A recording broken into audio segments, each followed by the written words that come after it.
Bienvenidos de nuevo. Bueno, vamos a continuar ahora con los últimos 400 años de preparación para la segunda venida de Cristo, que es la época de los últimos 400 años hasta ahora. Como aquí vemos, este es de Martín Lutero hasta nuestra época. Se subdivide también en tres subperiodos, un periodo de 130 años que va desde la Reforma Religiosa y el Renacimiento hasta el Tratado de Westfalia en 1648, que marca la época del desarrollo del Renacimiento y la Reforma Religiosa.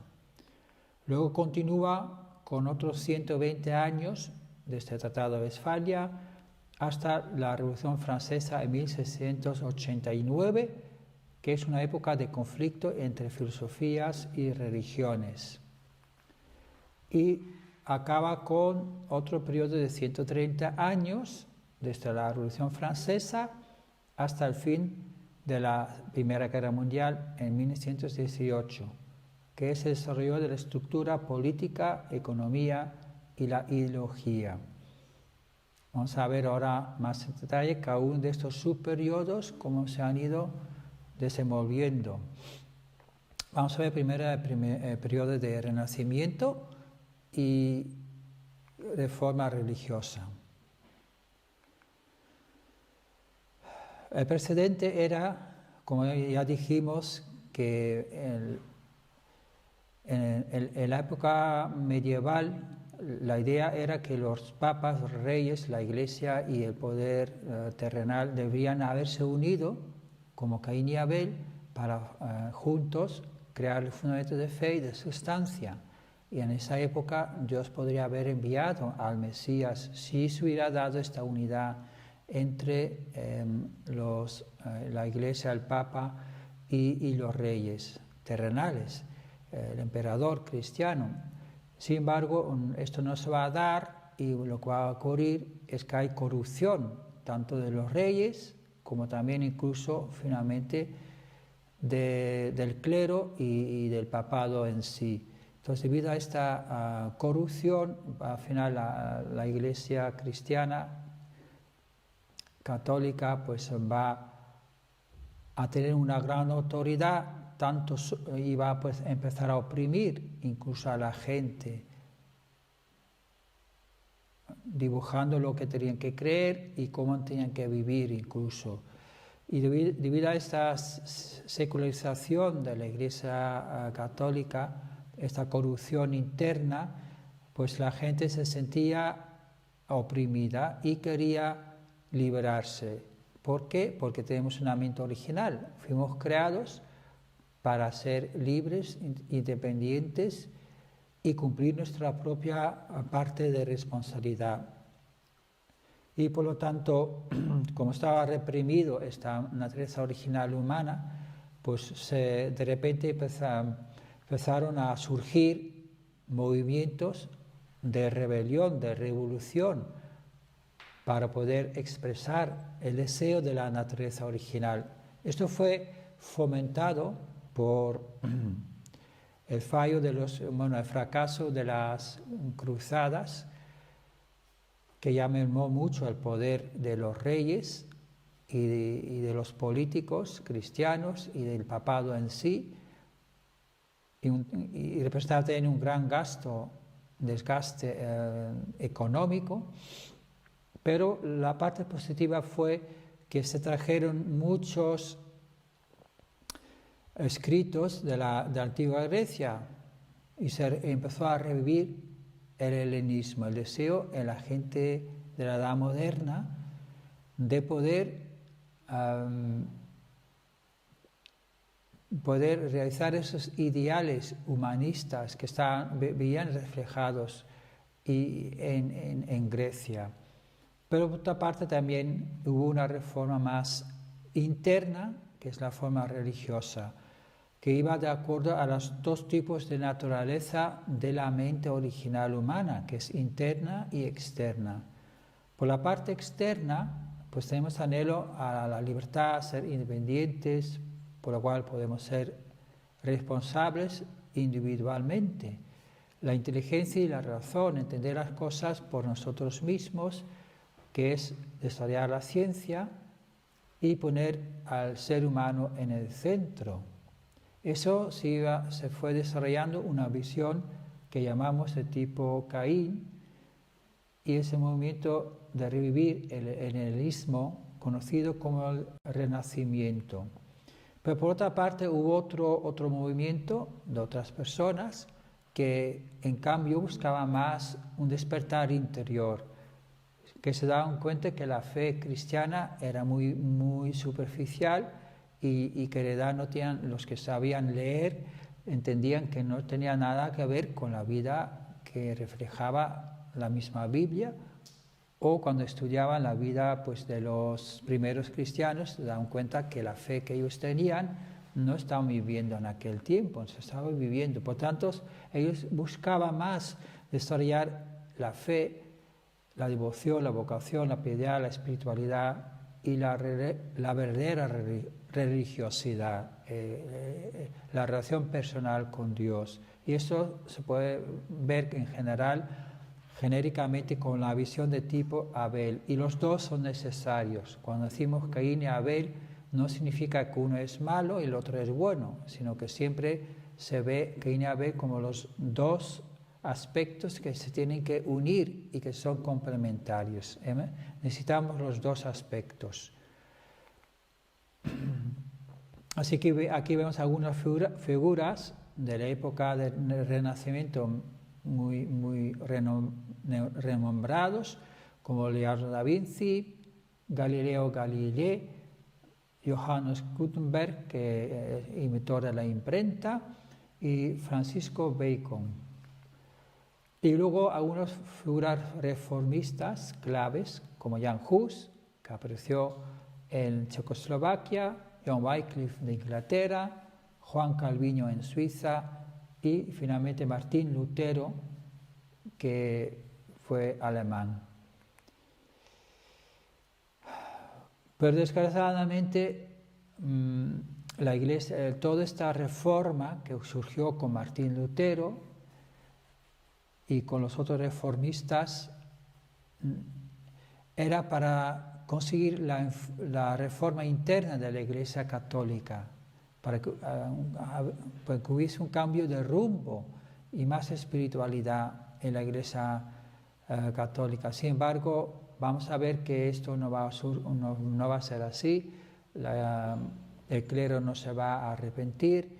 No era solamente ya un asunto, digamos, a nivel de la Iglesia o a nivel interior o de la fe, sino que ya involucraba también las distintas potencias que había en Europa, como por ejemplo pues Carlos V de Alemania y I de España era el emperador del todavía existente Sacro Imperio Romano, y él va a apoyar el catolicismo. Pero hubo otros reyes protestantes de Alemania que empezaron a apoyar, y de Suecia y de otros países, y a proteger a Martín Lutero y el movimiento de reforma religiosa de protestantismo que se estaba desarrollando. Entonces empezaron a tratarse como enemigos, que desgraciadamente al final desembocó en una guerra real entre esas distintas naciones, unos apoyando el protestantismo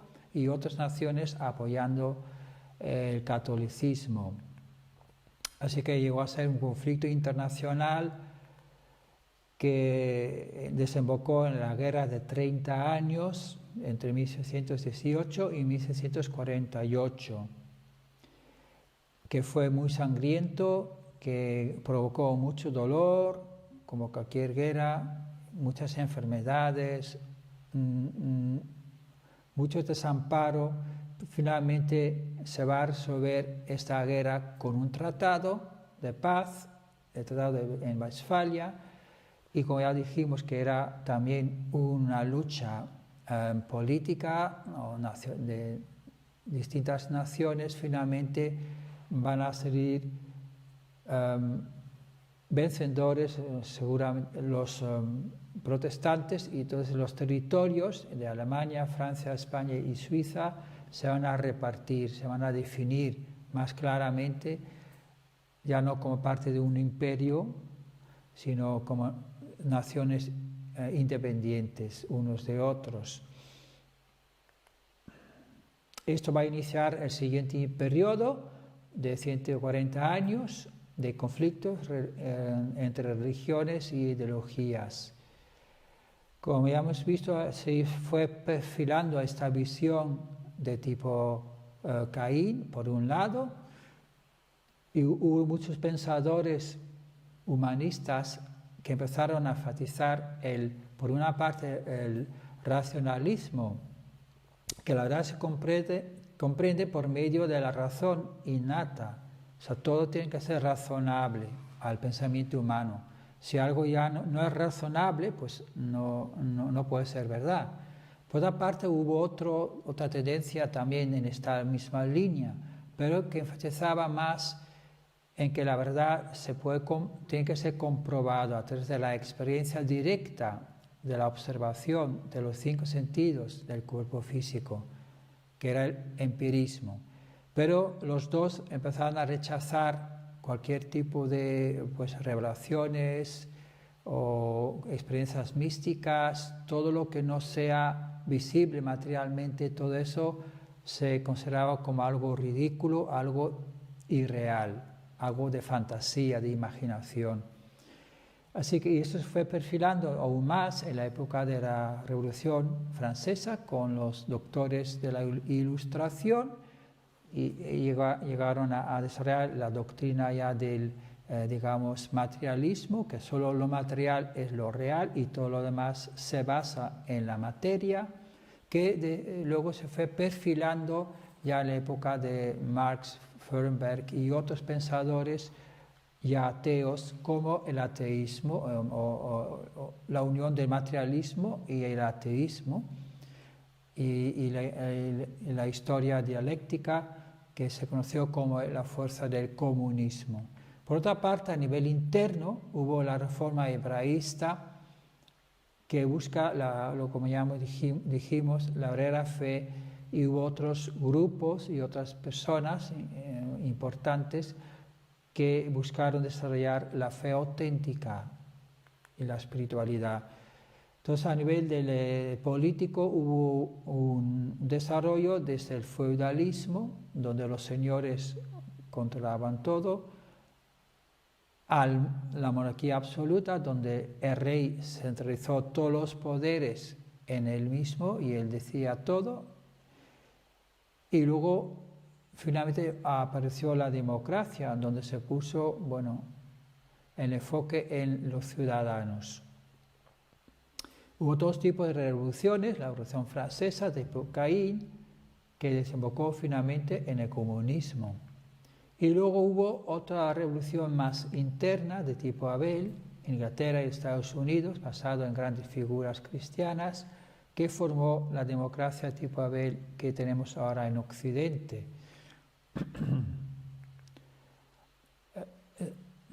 La separación de los poderes está de acuerdo al ideal original de la creación.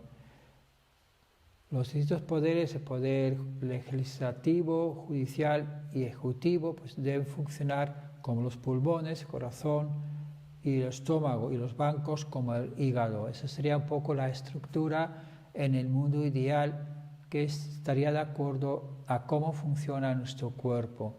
Todas las diferentes instituciones deberían estar centrados en la voluntad de Dios, que será ahora a través de la segunda venida de Cristo. Por eso se ha ido perfilando este tipo de sistema político y económico, porque es lo que luego en la segunda venida el Mesías va a implementar o poder utilizar para establecer el sistema ideal, también a nivel político y económico. Y también en esto tuvo un papel el desarrollo de la revolución industrial, porque al fin y al cabo el ser humano fue creado para dominar la creación. Por lo tanto, no se supone que debemos vivir siempre en las cuevas o en la jungla o una vida primitiva, sino que debemos usar todos los recursos que el planeta nos ofrece para transformarlos en medios para vivir de una forma confortable. Así que el mundo ideal sería una combinación de un dominio interno de corazón y un dominio externo a través de la ciencia y la tecnología. También a través del desarrollo de la revolución industrial, pues la mayoría de los países en desarrollo de esta revolución eran países cristianos que fueron colonizando a otros pueblos para buscar la materia prima, por una parte, pero al mismo tiempo también mandaron a misioneros, fueron misioneros, aprovecharon los mismos barcos y los mismos traslados para poder evangelizar, dar a conocer el Evangelio por todo el mundo, que eso cumple una de las predicciones de Jesús, de que antes del fin del mundo el Evangelio sería predicado en el mundo entero. Entonces eso vino a través de la revolución industrial. Luego vamos a ver un poco las distintas etapas de desarrollo, de 3 etapas, de la religión, la política y la ciencia. La primera fase fue la reforma de Lutero y Calvino. Luego, en la política sería el colapso del sistema feudal medieval, y en la ciencia se desarrolló el motor a vapor. En la segunda fase hubo un movimiento espiritual, segunda reforma cristiana, como los hermanos Fox, Wesley o Swedenborg. El colapso de la monarquía absoluta a nivel político, y a nivel de la ciencia surge la electricidad y el motor de gasolina.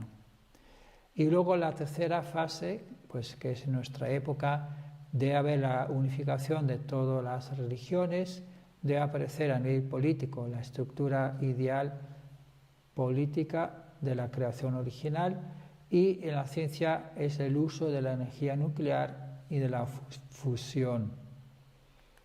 Hay una última parte que nos indica el principio que es importante que haya 3 guerras, la importancia de las 3 guerras mundiales, entender por qué hay esas 3 guerras mundiales. Las causas de los conflictos normalmente son internos y externos. El interno es para cumplir la voluntad de Dios, la providencia, y las externas pueden ser razones políticas, geográficas, de territorio, diferentes causas, la economía o incluso religiones internas, religiosas. Pero hay las causas más providenciales internas, que es la última lucha desesperada de Satán para preservar su soberanía sobre la tierra, las condiciones a escala mundial para restaurar las 3 grandes bendiciones, superar las 3 tentaciones de Jesús, y la soberanía de Dios que tiene que ser finalmente establecida, la soberanía buena de Dios. Así es un conflicto providencial entre las 2 grandes fuerzas que están luchando, centrado en el ser humano, Dios y Satán. Involucra también el mundo espiritual, no solamente el mundo físico. Y las 3 grandes bendiciones significa la madurez del individuo, completar la familia o una gran familia mundial, y el dominio sobre la creación. Así que todo eso tiene que ocurrir a nivel mundial en las 3 guerras mundiales. La primera guerra mundial, pues la causa fue la condición de iniciación en la etapa de formación para restaurar las 3 grandes bendiciones, la condición para la victoria sobre la primera tentación de Jesús a nivel mundial, y a nivel mundial también restaurar el fundamento de fe en la etapa de formación para restaurar la soberanía. Y concretamente significa que sería la época en la que el Mesías de la Segunda Venida nacería. La Segunda Guerra Mundial, en 1940-45, eran las condiciones para etapas de crecimiento, para realizar las tres bendiciones, superar la segunda tentación de Jesús y el fundamento de fe en la etapa de crecimiento para realizar la soberanía. Y es cuando el Mesías podría empezar sus actividades ya en la tierra. La Tercera Guerra Mundial, pues algo que está pendiente y que tenemos que ver cómo se va a llevar a cabo. Hay dos posibilidades, una que sea externa, otra que sea más interna. Si es externa, pues sería terrible, porque con las armas que tenemos podríamos destruir toda la tierra como 20 veces. Así que sería el fin de la humanidad. Por tanto, va a ser más bien a nivel interno, va a ser una lucha ideológica en la cual tendrá que prevalecer la visión de tipo Abel, uniendo todos los puntos positivos que ha aportado la visión de tipo Caín, externos, en un tema unificado. Así que, ¿qué va a pasar después de esas guerras mundiales?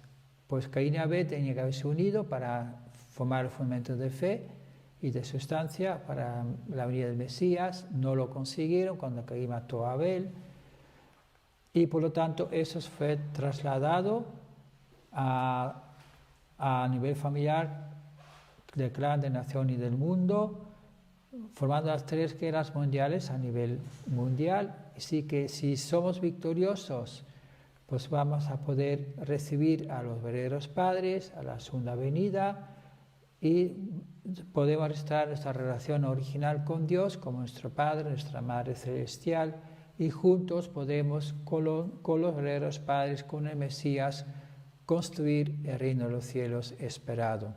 Y ahora ya vamos a dar paso en el siguiente vídeo a explicar un poco más en detalle acerca de esa segunda venida de Cristo, que es la gran esperanza de la humanidad. Muchas gracias por vuestra atención.